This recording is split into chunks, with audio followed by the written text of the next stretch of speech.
Bismillahirrahmanirrahim. Assalamualaikum warahmatullahi wabarakatuh. Salam sejahtera untuk kita semua. Semoga Allah memberikan kesehatan kepada kita semua dalam menjalankan segala aktivitas. Amin ya rabbal alamin.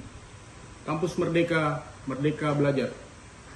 Perkenalkan, saya Abdul Sarlan SIP MAP, salah satu dosen pada program studi Ilmu Komunikasi Fakultas Ilmu Sosial dan Ilmu Politik Universitas Nahdlatul Ulama Sulawesi Tenggara. Sebagai seorang dosen, saya telah melaksanakan Tridharma perguruan tinggi yang meliputi pengajaran, penelitian, dan pengabdian kepada masyarakat. Pada kesempatan ini, perkenankan saya untuk memaparkan salah satu mata kuliah yang saya ampuh, yaitu Komunikasi Massa. Video ini dibuat dengan tujuan untuk memenuhi salah satu persyaratan sertifikasi dosen tahun 2024, yaitu pernyataan diri dosen dalam unjuk kerja Tridharma perguruan tinggi atau yang disingkat PDD UKT-PT, khususnya pada aspek pengajaran. Baik, saya akan memulai untuk menjelaskan deskripsi dan informasi umum mengenai mata kuliah Komunikasi Massa ini. Mata kuliah ini merupakan mata kuliah wajib yang berada pada semester 3 di program studi Ilmu Komunikasi Fakultas Ilmu Sosial dan Ilmu Politik Universitas Nahdlatul Ulama Sulawesi Tenggara. Mata kuliah ini memiliki bobot 3 SKS, terdiri dari 2 SKS teori dan 1 SKS praktek. Bahasa pengantar yang digunakan dalam mata kuliah ini adalah bahasa Indonesia. Mata kuliah ini akan dibawakan selama 16 kali pertemuan, termaksud di dalamnya 2 kali pertemuan ujian, yaitu pada pertemuan ujian tengah semester dan ujian akhir semester pada pertemuan yang ke-16. Mata kuliah ini bertujuan untuk membekali mahasiswa dengan pengetahuan dan konsep-konsep dasar mengenai komunikasi massa itu sendiri, sampai dengan teori dan model yang berkaitan dengan komunikasi massa. Baik, dalam mata kuliah Komunikasi Massa ini, ada capaian pembelajaran lulusan atau CPL Prodi yang dibebankan pada mata kuliah ini, terdiri dari 4 CPL. Adapun CPL yang pertama yaitu mampu bersikap religius, profesional, dan bertanggung jawab di bidang keahliannya secara mandiri. Adapun CPL yang kedua, mampu berkontribusi dalam peningkatan mutu kehidupan bermasyarakat, berbangsa, bernegara, dan peradaban berdasarkan Pancasila. CPL yang ketiga, mampu menguasai ruang lingkup media massa di bidang ilmu komunikasi sesuai dengan konteksnya. Dan CPL yang terakhir atau CPL yang keempat yaitu mampu memahami aspek teoritis serta memahami komunikasi massa, cara kerja dan manajemen organisasi dari media massa. Dari capaian pembelajaran prodi diturunkan ke capaian pembelajaran mata kuliah atau yang disingkat dengan CPMK, yang terdiri dari 4 CPMK. Yang pertama, mampu bersikap profesional dan bertanggung jawab di bidang keahliannya secara mandiri. Yang kedua, mampu berkontribusi dalam peningkatan mutu kehidupan bermasyarakat, berbangsa, bernegara, dan peradaban berdasarkan Pancasila. CPMK yang ketiga, mampu menguasai definisi, karakteristik, prinsip-prinsip, peran, dan fungsi komunikasi massa. Dan CPMK yang terakhir atau CPMK yang keempat, mampu memahami aspek teoritis serta memahami komunikasi massa, cara kerja, dan manajemen organisasi media massa. Dari CPMK tersebut diturunkan lagi menjadi sub CPMK, yaitu kemampuan akhir dari tiap tahapan belajar yang terdiri dari 10 sub CPMK. Adapun sub CPMK yang pertama, mahasiswa mampu menjelaskan definisi media massa dan komunikasi massa. Sub CPMK yang kedua, mahasiswa mampu menjelaskan jenis-jenis dari media massa. Sub CPMK yang ketiga, mahasiswa mampu menjelaskan karakteristik media massa. Sub CPMK yang keempat, mahasiswa mampu menjelaskan peran dan fungsi dari media massa. Sub CPMK yang kelima, mahasiswa mampu menjelaskan tipe dan teori-teori komunikasi. Sub CPMK yang keenam, mahasiswa mampu menjelaskan proses komunikasi massa. Sub CPMK yang ketujuh, mahasiswa mampu menjelaskan model-model dari komunikasi massa. Sub CPMK yang ke-8, mahasiswa mampu menjelaskan teori komunikasi massa. Sub CPMK yang 9, mahasiswa mampu menjelaskan efek dari komunikasi massa. Dan sub CPMK yang ke-10 atau yang terakhir, mahasiswa mampu menjelaskan etika, hambatan, dan komponen komunikasi massa. Selanjutnya, adapun referensi yang saya gunakan dalam mata kuliah komunikasi massa ini, saya bagi menjadi dua jenis referensi, yaitu referensi utama dan referensi pendukung. Mata kuliah ini menggunakan metode Delivery Interaction and Assessment dan metode Small Group Discussion untuk mendukung proses pembelajaran. Pada mata kuliah ini saya menggunakan beberapa literatur seperti buku referensi, jurnal penelitian untuk mendukung aktivitas pembelajaran. Selanjutnya, pada aspek interaksi saya menggunakan metode Student Centered Learning yang menekankan pada mahasiswa yang terlibat aktif sebagai subjek dalam proses pembelajaran sehingga mampu berpikir secara kritis, kreatif, dan inovatif. Kemudian, metode Student Centered Learning ini meliputi interaktif diskusi dan project based learning. Interaktif yang dimaksud yaitu dosen menjelaskan materi, kemudian mengajukan pertanyaan kepada mahasiswa dan meminta pendapat kepada mahasiswa. Yang kedua adalah melakukan diskusi dengan tema tertentu terkait pembelajaran mata kuliah. Kemudian yang ketiga, project based learning ini yaitu pemberian tugas kelompok untuk memberikan pengalaman belajar secara langsung. Adapun platform pembelajaran yang saya gunakan yaitu Zoom Meeting dan Google Meet. Selanjutnya untuk aspek assessment merupakan suatu proses penilaian untuk mengukur kemampuan mahasiswa secara objektif dalam memberi materi pembelajaran sesuai dengan kemampuan mahasiswa itu sendiri. Hasil asesmen tersebut saya lakukan bertujuan agar mahasiswa bisa mengetahui proses penilaian yang saya lakukan secara transparan dan objektif. Adapun indikator penilaian yang diberikan meliputi 20% tugas, kemudian 30% ujian tengah semester atau mid test, dan yang terakhir 50% ujian akhir semester atau final test. Demikian pemaparan deskripsi mata kuliah komunikasi massa yang saya ampu. Selanjutnya saya akan menampilkan cuplikan video pembelajaran yang saya lakukan dalam kelas pada mata kuliah komunikasi massa ini. Demikian, Assalamualaikum warahmatullahi wabarakatuh. Bismillahirrahmanirrahim. Assalamualaikum warahmatullahi wabarakatuh. Waalaikumsalam warahmatullahi wabarakatuh. Pertama, marilah kita panjatkan puji syukur atas rahmat Allah Subhanahu wa taala. Karena berkat rahmatnya kita bisa berkumpul di tempat ini untuk menjalani perkuliahan. Ya, jadi selanjutnya sebelum kita masuk di perkuliahan membahas materi yang akan kita bawakan pada hari ini, ada baiknya kita untuk memimpin doa teman-teman sebelum pembelajaran dimulai. Silakan. Baik teman-teman, sebelum kita mulai mata kuliah kita, marilah kita berdoa menurut keyakinan kita masing-masing. Berdoa dimulai.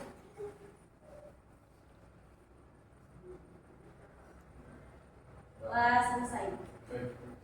Jadi pertemuan kita pada kesempatan hari ini yaitu pertemuan yang ke berapa? Ya. Jadi di pertemuan pertama kita sudah maksudnya kita membahas tentang kontrak perkuliahan ya. Jadi di kontrak perkuliahan itu kita membahas masalah aturan-aturan yang dilakukan pada saat perkuliahan ya, mengenai kehadiran, tata tertib pakaian dan lainnya. Dan di pertemuan kedua kemarin minggu lalu kita membahas tentang pengantar dari komunikasi massa itu ya. Sekarang kita masuk di pertemuan yang ketiga ya. Jadi di pertemuan ketiga dari mata kuliah komunikasi massa ini kita akan membahas mengenai ya tiga pokok bahasan. Yang pertama definisi komunikasi massa, kemudian jenis-jenis dari media massa, dan yang ketiga karakteristik dari media massa itu sendiri. Ya, jadi sebelum kita masuk di proses pembelajaran untuk pertemuan ketiga ini, saya mau tanya dulu terkait pemahaman kalian ya terkait apa itu media massa. Ada yang tahu media massa itu apa? Bebas, siapa saja yang mau menjawab. Media massa. Oke, silakan. Waalaikumsalam warahmatullahi wabarakatuh. Menurut saya, media massa bisa disebut sebagai alat penyebaran informasi, baik itu informasi mengenai suatu peristiwa atau pengetahuan. Oke, alat untuk memberitahukan informasi. Ya, oke, jadi media massa betul ya apa yang dikatakan oleh teman kalian. Jadi media massa itu sebelum kita masuk di definisi secara umum tentang media massa. Jadi media massa itu dia sebagai jembatan. Ya, jembatan artinya dia, kalau jembatan itu kalian ada apa artinya itu sebagai penghubung. Apa yang dihubungkan? Apa yang dihubungkan? Jembatan itu. jalan satu atau dengan jalan yang lain. Kalau dalam hal media massa itu yang dihubungkan yaitu antara komunikator dihubungkan oleh komunikatornya siapa? Pemberi pesan, media itu sendiri. Kemudian dihubungkan ke komunikan itu siapa? Penerima. Oke ya, jadi itu pembuka sebelum kita masuk di pokok-pokok atau pokok di pertemuan kita yang ke. Oke, kita masuk di pembahasan yang pertama tentang definisi media massa dari para. Ya, jadi definisi media massa. Ya, jadi media massa itu terdiri dari dua kata. Ya, ada media dan ada massa. Ya, jadi media itu sendiri definisinya yaitu bentuk jamak dari medium yang memiliki arti dengan atau perantara. Jadi seperti yang saya katakan tadi, dia itu bersifat sebagai penghubung atau perantara antara komunikator dengan komunikan. Kemudian definisi dari massa itu sendiri berasal dari bahasa Inggris yaitu mass media, artinya kelompok atau kumpulan yang tak terhitung jumlah. Ada yang tahu definisikan dari massa itu? Jadi suatu orang atau kelompok ya yang tidak terhitung jumlahnya. Jadi media massa itu sendiri artinya dari definisi dari para ahli yang pertama dari Canara 2010 media massa adalah alat untuk atau sarana yang dapat digunakan untuk menyampaikan pesan dari komunikator kepada Oke, kita bahas tentang definisi dari Canara ini ya. Jadi media massa menurut Canara alat atau sarana seperti yang dikatakan oleh teman tadi ya, yang dapat digunakan untuk menyampaikan pesan dari komunikator kepada Jadi dia itu apa? Alat ya, seperti media massa kalian tahu kan media massa itu apa contohnya, ya kan? Sudah sering tahu apa itu contoh-contoh dari media massa itu sendiri? Belum ya? Oke, sebentar kita akan bahas itu. Jadi Canara 2010 mendefinisikan media massa adalah alat atau sarana yang dapat digunakan untuk menyampaikan pesan dari komunikator kepada lain. Jadi dari definisi Canara ini, dia mendefinisikan media massa itu sebagai alat ya untuk menyampaikan pesan. Pesannya yaitu apa? Informasi. Apa saja informasi itu? Semua kan yang penting dianggap penting oleh media massa itu yang disampaikan kepada atau komunikannya ya. Kemudian dari De Vito, media massa adalah alat komunikasi yang menyampaikan pesan, gagasan, informasi menggunakan pemancar atau sinyal. Betul atau tidak? Betul kan? Jadi ada alat menggunakan, kemudian menggunakan pemancar atau sinyal. Kayak media massa, kita ambil media massa di Sultan TV yang ada di sebelah. Itu dia melakukan penyiaran, pasti ada di kantor atau di kantor media Sultan TV itu ada pemancar. Ada tidak? Itulah fungsi untuk memancarkan informasi atau arus informasi kepada halayak. Sehingga bisa sampai di TV kalian. Ada itu berkat pemancar tadi. Kayak radio kan? Ya, radio yang tinggi ini, RRI benar kan? Tinggi sekali pemancarnya kan? Itulah yang dilempar sinyal yang dilempar kepada radio yang kalian tinggi di rumah kalian. Sehingga kalian bisa mendengar informasi yang disampaikan oleh radio tersebut. Oke? Jadi ini definisi dari media massa menurut para ahli Canara dan Vito ya. Oke, sekarang kita masuk di pembahasan yang kedua yaitu jenis-jenis dari media massa. Ya. Yang pertama, ini kalian mungkin sering dengar atau sering lihat ya. Yang pertama, media massa cetak. Media massa cetak dalam lembar kertas dari segi format dan ukuran kertas media massa cetak meliputi yang pertama sudah tahu kan? Sudah dari zaman dulu ini sudah ada di koran. Ya. Jadi sekarang koran itu di kebanyakan itu kalian lihat di mana sekarang? Dari bungkusan apa? Bukan nasi, bukan kacang. Nah, itu orang itu tidak mengerti tentang arti ilmu. Ya. Jadi itu koran itu tidak serta-merta langsung terbit kan? Dia itu melalui berbagai proses. Itu wartawan itu turun di lapangan untuk mencari berita.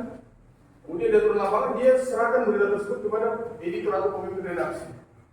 Dan diserahkan itu belum tentu dimuat.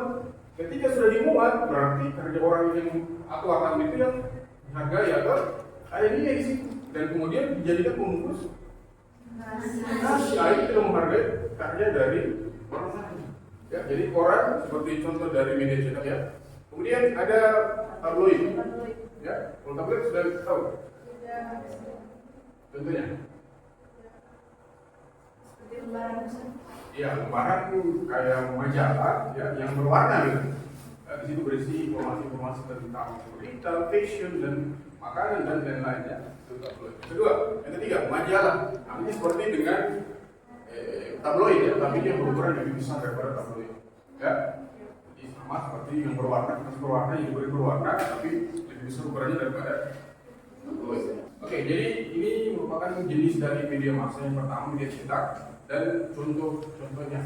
Ya. Kemudian yang kedua, media elektronik. Ya. Jadi media elektronik yaitu media massa yang isinya disebarluaskan melalui suara audio atau gambar bentuk video dengan menggunakan teknologi elektro yaitu radio, televisi dan film. Ya, jadi media elektronik ada yang bisa kasih contoh seperti apa media elektronik? Contoh media seperti itu nama medianya itu televisi, radio. Itulah contoh dari media massa elektronik, televisi dan radio. Ya, kalau televisi kalian sudah sering ya, dari kecil sudah sering nonton televisi kan. Radio itu mungkin. Kalau radio itu mungkin kalian jarang sekarang. Ya, kalau dari di tahun 90-an ke bawah itu banyak. Jadi ada di radio itu ada yang namanya itu yang kirim salam. Ya, jadi ada yang banyak penyamar nama di situ, kirim salam pada teman, kemudian putaran lagu. Itulah salah satu fungsi dari radio. Ya, menyampaikan informasi sama seperti yang media cetak itu menyampaikan informasi kepada komunikan atau kepada lain. Ya, itu yang kedua tentang jenis dari media massa. Kedua itu elektronik, yang ketiga media online. Ya, jadi disebut juga media daring atau dalam jaringan. Media internet atau media cyber adalah media massa yang dapat tidak temukan atau sajikan di internet atau situs web. Media online disebut juga situs berita, newsfeed atau portal berita, news portal. Ya, seperti Republika Online, Detik.com, Kompas Cyber Media dan Kipas.com. Ya, jadi media online inilah contohnya ini seperti ini tadi ya, news portal, kemudian Detik.com atau sejenisnya. Kita sering lihat kan di media sosial atau di Facebook itu biasanya orang share media atau berita online di media di Facebook. Ya, ada sctv.id, biskuat.id, ada kalau di Kendari itu ada Kendari Info, Sultrahid, Konawe Update dan lain-lain dari media online. Ya, itu contoh dari media. Ya. Oke, itu yang ketiga ya. Jadi dari jenis media massa itu terdiri dari 3 jenis. Media cetak, media elektronik, dan media online. Ya. Oke ya, ada pertanyaan?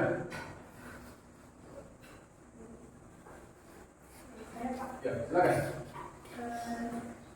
Assalamualaikum warahmatullahi wabarakatuh. Waalaikumsalam warahmatullahi wabarakatuh. Jadi di sini saya bertanya Pak mengenai pembahasan materi yang Bapak sudah sampaikan tadi. Ya. Bagaimana media massa dapat memberikan informasi yang akurat dan tidak berbeda-beda antara pihak yang satu dengan pihak yang lainnya, serta bagaimana masyarakat dapat menghindari pengaruh media massa yang tidak benar. Oke, gimana cara media massa memberikan informasi yang akurat dan tidak berbeda-beda. Oke, media massa itu diikat oleh aturan di Dewan Pers. Ya, jadi media massa itu ada aturan, dia menyampaikan informasi kepada masyarakat diatur. Sama juga di tiap organisasi ada aturan yang harus dipatuhi. Begitu juga di dalam lembaga media massa. Jadi sekarang ada apa undang-undang ITE, informasi dan transaksi elektronik. Kalau kita di dalam isi salah satu bunyi di dalam pasal undang-undang ITE itu tidak boleh menyebarkan informasi yang tidak benar. Oh, ya, informasi yang harus akurat. Jadi ya media massa yang terverifikasi atau yang terverifikasi oleh Dewan Pers wajib mematuhi aturan dari Dewan Pers tadi. Tidak boleh menyebarkan berita bohong, tidak boleh memprovokasi, tidak boleh menyampaikan berita-berita yang sadisme dan lain-lain. Makanya media massa yang akurat itu media massa yang sudah terverifikasi oleh Dewan Pers. Dan kita ketahui sekarang itu banyak media-media massa, apalagi media online ya. Banyak media-media yang sudah tumbuh sekarang atau banyak di seluruh negara itu yang digunakan sebagai alat untuk kepentingan dari seseorang. Itu terjadi nih. Ya, apalagi masa-masa kampanye itu banyak media massa yang digunakan sebagai alat-alat untuk menyerang pihak lawan, menyerang lawan politik. Dan cek per cek media massa tersebut tidak terverifikasi oleh Dewan Pers, artinya belum terakreditasi. Mutu dan kualitas itu belum dilakukan uji. Jadi media-media, makanya kalian harus lebih pintar lagi memfilter berita-berita yang ada di media massa, terutama media online. Ya, artinya kalau lebih pintar kita tidak boleh menelan mentah-mentah apa yang disampaikan oleh media massa. Kita harus mempunyai filter. Oh ini cocok tidak dengan kenyataan di lapangan? Oh ini cocok tidak dengan kejadian yang sebenarnya? Ya, kemudian yang kedua tadi apa? Kedua, bagaimana masyarakat dapat menghindari pengaruh media massa yang tidak benar? Oke, jadi itu seperti tadi yang saya katakan itu literasi digital atau literasi media. Ya, literasi media artinya kita harus lebih kritis lagi dalam mencari informasi, memfilter informasi. Kita tidak mendalam teman apa yang disampaikan oleh media massa tersebut. Ya, kecuali media massa memang yang sudah terverifikasi atau sudah lulus uji kelayakan. Ya, oke. Jadi ya, paham ya? Ya, Pak. Oke, sebelum kita lanjut lagi di pembahasan tentang karakteristik dari media massa. Yang pertama tadi kita bahas tentang definisi media massa, yang kedua jenis-jenis media massa, dan yang ketiga adalah karakteristik Media massa. Oke, yang pertama bersifat lembaga, kita bahas saja ya. Kemudian yang kedua bersifat umum, kemudian yang ketiga meluas dan serempak, kemudian yang keempat bersifat satu arah, dan yang kelima umpan balik yang tertunda. Oke, yang pertama tentang bersifat melembaga, artinya pihak yang mengelola media massa tersebut terdiri dari banyak orang yang bergerak dalam kegiatan pengumpulan sampai pada penyajian informasi. Artinya lembaga media massa itu tidak dikelola oleh 1-2 orang saja, tapi terdiri dari tim. Ya, mulai dari yang pertama direkturnya, ada pemimpin redaksinya, kemudian di bawah ada editornya, ada kameramennya, ada reporternya. Itu semua disebut dengan tim atau bersifat lembaga. Ya, tapi ada juga media massa itu yang saya pernah wawancara terkait media massa online. Dia direkturnya, dia redaksinya, dia kameramennya, dia editornya dan lain-lain. Itu akan tidak maksimal. Makanya karakteristik atau ciri khas dari media massa itu sendiri dia bersifat lembaga dikelola oleh tim. Ya. Yang kedua, bersifat umum, artinya pesan-pesan yang disampaikan oleh komunikator ditujukan untuk khalayak luas atau semua orang tanpa pengecualian. Artinya pesan atau informasi yang disampaikan oleh media massa itu tidak hanya untuk satu golongan saja, tapi untuk bersifat umum untuk semua. Misalnya kita di Indonesia berarti untuk seluruh masyarakat yang ada di Indonesia, bukan hanya untuk orang Kalimantan saja, bukan untuk orang Sumatera saja. Makanya bahasa yang digunakan bahasa Indonesia atau bahasa yang ada yang digunakan atau bahasa resmi yang ada di Indonesia. Ya, paham ya? Kalau bersifat umum ya. Kemudian yang ketiga, meluas dan serempak. Komunikasi massa yang digunakan dapat mengatasi rintangan waktu serta jarak. Berita dapat bergerak secara luas dan simultan. Informasi yang disampaikan diterima banyak orang dalam waktu yang sama. Ada pertanyaan atau paham ini tentang meluas dan serempak? Apa yang menjadi tantangan utama dalam menjaga integritas dan keberagaman dan karakteristik media massa saat ini? Apa yang menjadi tantangan utama dalam menjaga integritas dan keberagaman dalam karakteristik media massa saat ini? apa yang menjadi identitas dalam media massa dalam situasi keberagaman di masyarakat Indonesia ya. Oke, yang menjadi tantangan ketika dalam suatu daerah atau wilayah ya, dia tidak paham atau tidak fasih dalam berbahasa Indonesia. Ya, karena media massa tadi bersifat umum, artinya bahasa berita atau informasi disampaikan untuk seluruh masyarakat Indonesia. Ketika dia tidak fasih dalam bahasa Indonesia, dia tidak tahu apa bahasa Indonesia itu, otomatis dia tidak bisa menerjemahkan apa pesan atau informasi yang disampaikan oleh media massa tersebut. Ya, jadi lebih paham lagi terkait bahasa dari media massa itu di mata kuliah sana itu ada mata kuliah bahasa jurnalistik. Itu kan dibahas tentang penggunaan bahasa dalam sebuah jurnalistik ya. Oke. Apakah penyebaran informasi palsu itu termasuk tantangan dalam karakteristik media massa? Penyebaran berita palsu ya. Oke, tentang berita palsu itu di pembahasan yang lain tentang karakteristik media massa atau karakteristik media massa itu kita berbicara masalah ciri-ciri khas atau ciri yang spesifik ada yang dekat pada sebuah media massa. Kalau media massa penyebaran berita hoax itu pembahasan yang lain, artinya kalau berita hoax itu ada treatment atau penanganan tersendiri ya, untuk bagi komunikan atau khalayak untuk mencegah penyebaran dari berita hoax. Seperti tadi itu contohnya terkait literasi media. Artinya literasi kita harus mencari informasi secara kritis. Tidak boleh menelan mentah-mentah apa yang disampaikan oleh media massa. Ya, media massa di balik media massa itu ada orang. Artinya orang itu kita tidak tahu dia bersifat subjektif atau bersifat objektif. Nah, yang jadi masalah ketika dia bersifat subjektif, dia memilih salah satu pihak. Otomatis informasi yang disampaikan tidak berimbang. Ya. Kemudian yang selanjutnya bersifat satu arah, artinya komunikasi antara komunikator dan komunikan terjadi secara langsung, tetapi tidak saling bertemu dan merespon secara langsung. Ada yang tahu maksudnya? TV, kalian nonton TV di rumah, ya, tapi dia menyampaikan pesan informasi kepada penonton atau kalian ya. Kalian tidak bisa membalas apa yang disampaikan oleh si komunikator seperti tadi. Ya, tapi kebanyakan itu ibu-ibu ya, lucu ya kalau ibu-ibu. Kalau ibu-ibu itu kalau nonton sinetron, apa yang sinetron yang mimik ya, dia menurut sendiri kan? Dia mau paham sampai mau apa? Televisi kan? Mau besar televisi, nah itu yang menjadi masalah ya. Jadi kalau masih satu arah, artinya komunikasi antara komunikan dan komunikan terjadi secara langsung, tapi tidak saling bertemu. Makanya komunikan tidak bisa merespon langsung apa yang disampaikan oleh si komunikan. Ya. Kemudian yang terakhir dari karakteristik media massa, umpan balik tertunda.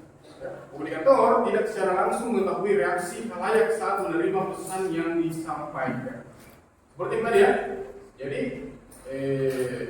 ketika kita merespon apa yang disampaikan atau informasi yang disampaikan oleh media massa tersebut, si komunikator itu tidak tahu apa yang komunikan itu sampaikan, makanya umpan balik tertunda. Ya, itu yang karakteristik yang ke-5 atau yang terakhir ya. Oke ya, jadi saja yang dapat saya sampaikan pada perkuliahan kita hari ini di pertemuan yang ketiga. Jadi insyaallah minggu depan kita akan melanjutkan di pertemuan yang keempat dan sesuai pembahasan yang ada di RPS yang telah dibahas di kontrak perkuliahan di pertemuan awal ya. Oke ya, kemudian apa yang disampaikan dapat dimengerti dan dipahami. Saya ucapkan Assalamualaikum warahmatullahi wabarakatuh. Waalaikumsalam warahmatullahi wabarakatuh.